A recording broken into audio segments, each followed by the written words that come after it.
Dr. Chester, you've testified at how many trials? I don't think I could give you an exact number.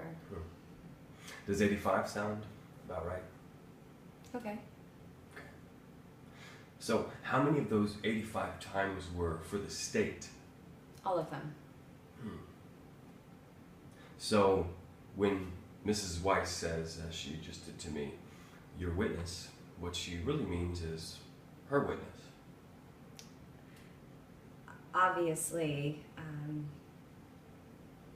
the state called me, so I'm a state witness. And of those 85 times, how many of those were you paid for your testimony? All. Okay. And how many of those times did your findings differ from those of the state? Mrs. Kapoor, Yes. as a witness to this court, Mm-hmm. who's ever witnessed, my findings are based on medical and forensic evidence.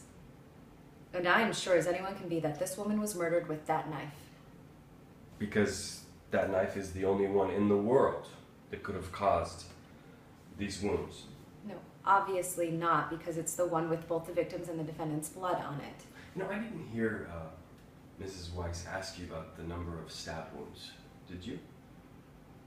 No. Me neither. I wonder why that is. We can see them. Yes, we can see them. We can see them very well, and we've seen them many times. And they're hard to look at. But what does that tell you?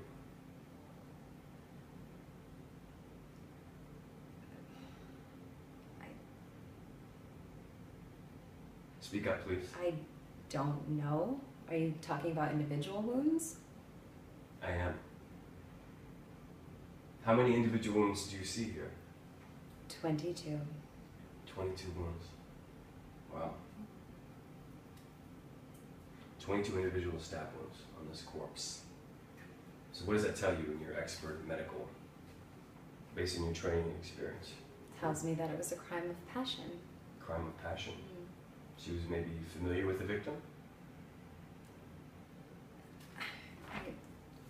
Can you please speak up for the jury?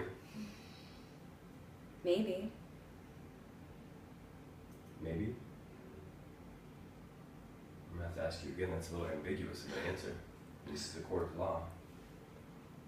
Yes. No further questions.